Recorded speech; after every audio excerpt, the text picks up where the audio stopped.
గరికపాటి నరసింహారావు చేసిన వ్యాఖ్యలు మరోసారి వివాదానికి దారితీశాయి. ప్రభుత్వ పాఠశాలలో విద్యార్థుల మధ్యాహ్న భోజనంపై ఆయన వ్యాఖ్యలు చేశారు. పాఠశాలలో విద్యార్థులకు భోజనం గుడ్డు పెట్టడమేంటి అని ఆయన ప్రశ్నించారు. దాంతో చదువుపై శ్రద్ధ తగ్గిపోతుందని, ఉపాధ్యాయులు తమ ప్రధాన వృత్తి బోధనను మానేసి భోజనం వడ్డించడం, గుడ్లు లెక్కలు రాయడానికే సమయం కేటాయిస్తున్నారని అన్నారు. వాళ్ళల్లో మధ్యాహ్న భోజనం ముఖ్యమైనది, చదువు మధ్యాహ్నం అయిపోయింది. చదువు ఎవరికి అక్కర్లా.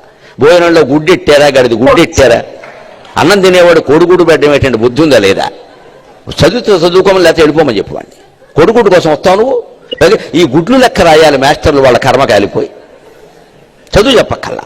ఎన్ని గుడ్లు వెళ్ళాయి, ఎన్ని గుడ్లు మిగిలాయి, ఎన్ని గుడ్లు మధ్యలో పేలాయి, ఎన్ని గుడ్లు ఈ మాస్టర్ తినేసాడు. ఇంక వీడు చదువు ఎందుకు చెబుతాడండి? అసలు పిల్లలకు భోజనం పెట్టడం ఏంటంటే వాళ్ళ భోజనాలు వాళ్ళు తెచ్చుకోవలేదు, మానేమానండి.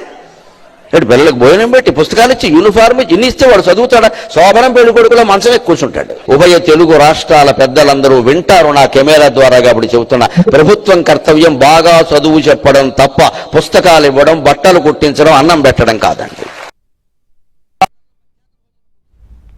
గరికపాటి నరసింహారావు వ్యాఖ్యలను విద్యార్థి సంఘాలు తీవ్రంగా ఖండించాయి. ప్రభుత్వ పాఠశాలలో పేద విద్యార్థులు చదువుకుంటారని, వారికి భోజనం పెడితే తప్పేంటని మండిపడ్డారు. ఇక గరికపాటి తన వ్యాఖ్యలను వెంటనే వెనక్కి తీసుకోవాలని డిమాండ్ చేశారు. ఈ గవర్నమెంట్ స్కూల్స్ లో ఎంతమంది విద్యార్థులు చదువుతున్నారనేది మీకు తెలుసా? ఈ గవర్నమెంట్ స్కూల్స్ లో ఎవరు చదువుతారో మీకు తెలుసా?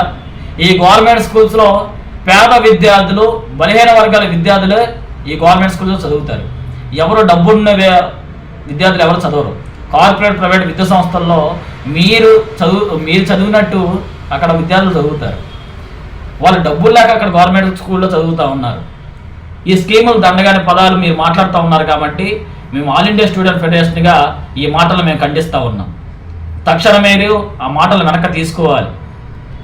అసలు విద్యార్థులకి, గవర్నమెంట్ స్కూల్స్ విద్యార్థులకి ఈ స్కీమ్స్ ఎందుకు పెట్టారో కూడా మీకు తెలియదు. అసలు ఎంతమంది పేద విద్యార్థులు గవర్నమెంట్ స్కూల్స్లో చదువుతున్నారనే అంశం కూడా మీకు తెలియదు. ఇవన్నీ తెలియకుండా ఏదో అనేసాంలే, వదిలేసాంలే, ఏదో ప్రజల్లో మనం ఏదో గుర్తింపు పొందుతున్నాంలే అని మీరు అనుకుంటే మాత్రం ఇది సరైన పద్ధతి కాదు.